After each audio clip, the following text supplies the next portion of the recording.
Hello, and welcome to a wrap-up that's in various places in my garden, where I try to very succinctly talk about all the books I read from April to June. Okay, it's a quarter 2 wrap-up.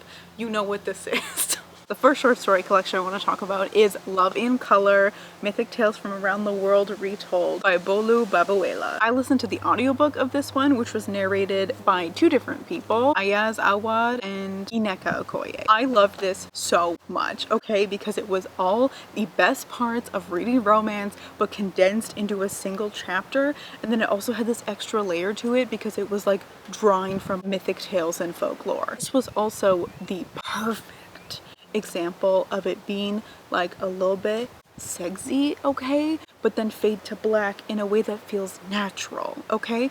You're giving just enough, okay? Bolu gets it. Give this woman awards. We might as well talk about my 2.5-week breakdown over Fat Chance Charlie Vega by Crystal Maldonado.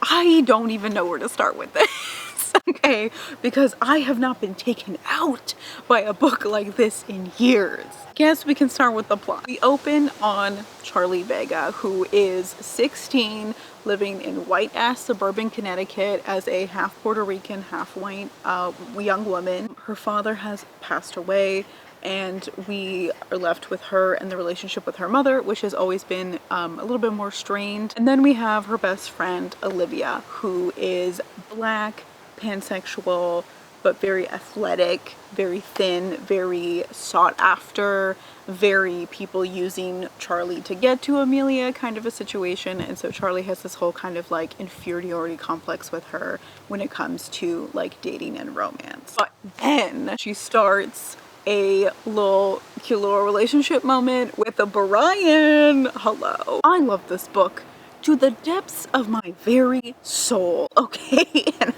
And it does such a fantastic job of talking about being a fat teenager, desirability politics, grief, her relationships with her like extended family on her dad's side, her very complicated relationship with her mother, as well as like her best friend and growing up, and just, oh my god, I was not prepared to feel seen that day, okay? Let's just get right into it by talking about some therapeutic books. First, we have You Were Born for This, Astrology for Radical Self-Acceptance by Shawnee Nicholas, where she basically uses your 3 keys in your chart, being your sun, your moon, and your rising sign, as entry points into unlocking your chart. And it is like a choose your own adventure, so you're only reading the stuff that like applies to your chart. And wow, what a journey it was. I was skeptical of this book as a cafe astrology scholar, okay? I was like, what am I really gonna learn from this book? What? Especially when doing the first section, which was the sun section, because like there's not really a lot more to learn, you know what I'm saying? A Taurus sun is a Taurus sun. It's not that complicated. But it was actually really helpful in terms of reading about somebody else's approach to astrology, and then also with her particular perspective of radical self-acceptance. Then by the time we got to the moon section, I felt attacked. Also, the dedication she wrote to her wife, my god. There's also The Body Is Not an Apology, The Power of Radical Self-Love by Sonia Renee Taylor. This one, I don't have that much to say about. I think maybe it would have resonated with me more if I had like done the workbook that she's now come up with. I obviously really appreciated the work that she does in this book and beyond, in talking about radical self-love and all of that, not just in a like body positive way, but literally in terms of like anti-oppression work. I also read a middle grade book that I really enjoyed, which was Race to the Sun by Rebecca Roanhorse, which is a series that is part of the Rick Riordan Presents imprint, which focuses on own voices, mythology, middle grade YA fiction. Okay, in this book we follow Najoni, who is Danae, living in what is now New Mexico. She lives with her father and brother. She is suspicious that her dad's new boss, who works for an oil company, is a monster, because she has these monster detecting abilities that her brother knows about, but she doesn't tell anybody else because they wouldn't believe her. And then her dad suddenly disappears And so her younger brother, Mac, and her best friend from school, the three of them have to follow in the footsteps of the legendary hero twins and make it to the House of the Sun before it is too late. I loved this so much. It was so smart and charming and heartfelt and just everything that is so good about middle grade. For this next one, you know what? We're actually going to go in on this one a little bit. Okay, so it is The Testament of Mary by Colm Tobin. It is a novella, like literally 100 pages, I think, about Mary, living out her last years in Ephesus and being bothered, assumedly, by Paul and John, the apostle, not Baptist. So it covers her like present life to the past when Jesus was little up until like the crucifixion. I love that she was portrayed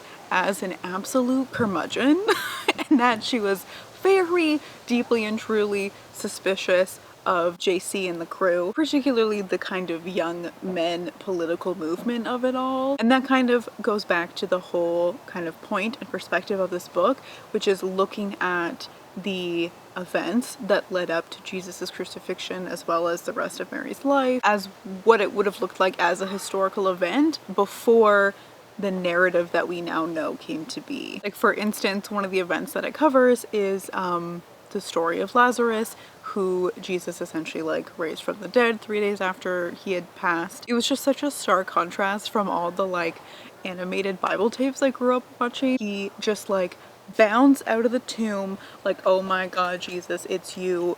Thank you for this. Whereas in this story, he emerges from the tomb as essentially a half zombie who's ostracized by everyone around him, because what would anyone know what to do with that? You know what I'm saying? This also kind of got me thinking about how, like, one of the reasons I was really excited to read this book is because I am very lucky to have had the chance to actually go to Ephesus. It just made me realize how separate, like, white North American settler Christianity is compared to the context where it actually like came from and evolved. And it was very interesting having like been in both places and reading a text that kind of brings it all together. Like, hello?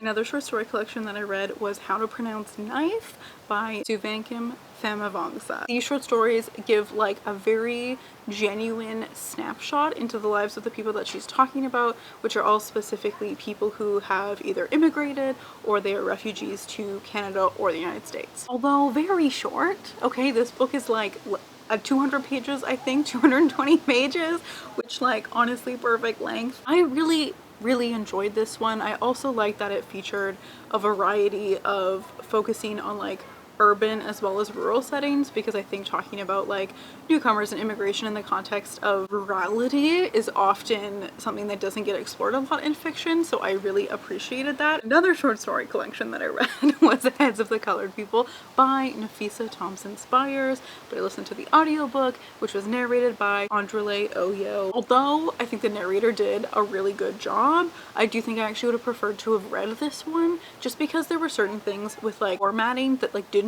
quite translate over audio. Like, for instance, my favorite story of the whole collection is one story that's comprised of a series of letters written back and forth between two mothers talking about like their daughters and how they don't get along at school.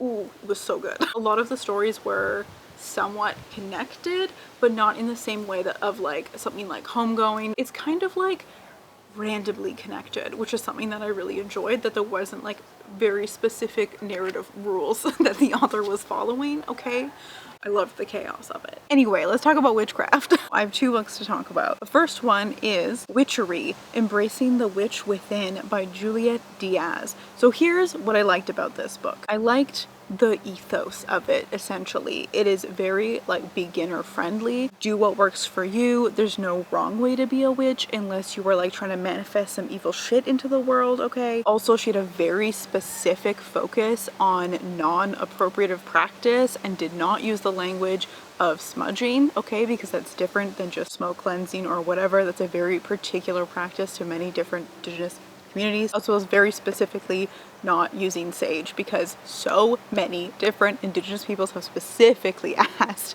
non-indigenous, especially white settlers, to not fucking smudge or use sage. The only thing I didn't like about this, which wasn't the fault of the book really, it's just like, you know, personal practice stuff, is that because she is more of like an herbal and hereditary witch, her practice were very, very, very ingredient heavy in a way that didn't really like make sense to me fully. The second one is called The House Witch, Your Complete Guide to Creating a Magical Space with Rituals and Spells for Hearth and Home by Erin Murphy Hiscock. What I liked about this book is that it resonated more with me in terms of the way that the practice was described. Okay, a lot more low-key, not very elaborate. What I didn't fucking like about this book, however, was that it's deeply appropriative. It does use language of smudging, does talk about using sage, and like this book was written in 2018, I'm pretty sure. Let's check. Yeah, 2018. What the fuck? Like this, there's no need for this at all. Let's talk about some poetry. The first one that I want to talk about is Dreamwork by Mary Oliver. I started with this collection with her work because it was the place where the poem Wild Geese was first published. It is a poem that I fell in love with because it was graffitied on the bathroom of a cafe that I used to study at all the time when I was doing the coursework for my master's. And I mean, it's exactly what you think it is. It's nature, you know what I'm saying? With a little bit of like World War II anniversaries, you know, it has it all. What I really like about her writing is it feels like she's giving you permission. But like with a lot of poetry, I felt like it just kind of like washed over me and didn't really like stick. Okay, but then we have It Was Never Gonna Be Okay by Jay Simpson, who is an OG Cree Saltu writer. This is their debut book of poetry, and my god, I hope it is not the last. As previously mentioned, I have a bit of a tumultuous relationship with poetry and was feeling very over it in general until I began this book. And from the very first poem, Sea Glass, I was like, it's happening. Oh my god, it's happening. The way that form was used and how it was structured, hello, it was so engaging. It was so good. There are also a few books that I'm just going to talk about briefly, which are Venus and Aphrodite by Bettany Hughes, and then there's also Daphnis and Chloe by Longus. And I read these ones for the video I did on books to read for Taurus season because I thought they'd be a good fit, and I was mostly right. Both of these are great entry points into both reading like non-fiction about the ancient world and then also reading like ancient Greek literature. I also read Persuasion by Jane Austen, and my god, did I love it. However, I'm going to do a separate video on that one, as well as Sense and Sensibility. Okay, it's still coming for a fun like fairy tale moment. There's a series of books that I had been coveting at my local independent bookstore for a while now. It's a series done by Chronicle Books on a collection of different kinds of like folk tales from different places in the world. So they have like Celtic, India, China, like, you know what I'm saying? I realized that as a user of the library, I did no longer had to covet, okay? I could merely put on hold. Nordic Tales is the one that came through first. It is beautifully illustrated, as they all are. Even though I liked some of the individual folk tales, found some of them very charming, you know what I'm saying?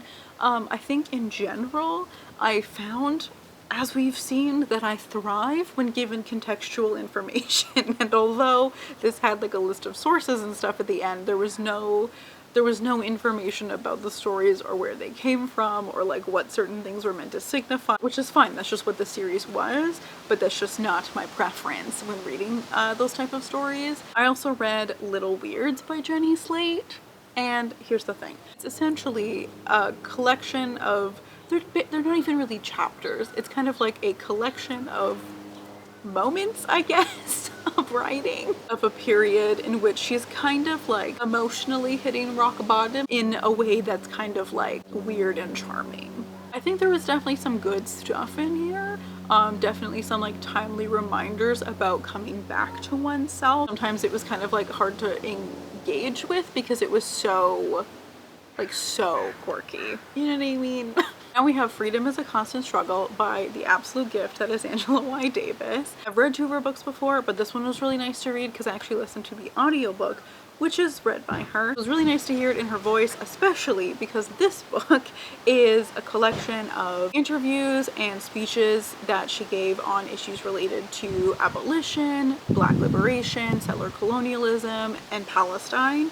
And then obviously how these are all interconnected. Kind of like Are Prisons Obsolete, I think this book does a really good job of basically being like a primer in terms of talking about Palestine. Last book that we have is once again a novella. It was very short, I think it was 70 pages, and that is Trees for the Absentees by Alam Bashrat, which gives us a little snapshot into the life of our main character, Philista, who is originally from a smaller village outside of Nablus, but she is now part-time living in Nablus because she's going to university, and she also has a part-time job working at a hammam washing women's bodies. And part of the reason she's kind of like well suited for this job is because her grandmother was the only person in their village who was able to both deliver children as well as wash women's bodies in preparation for burial.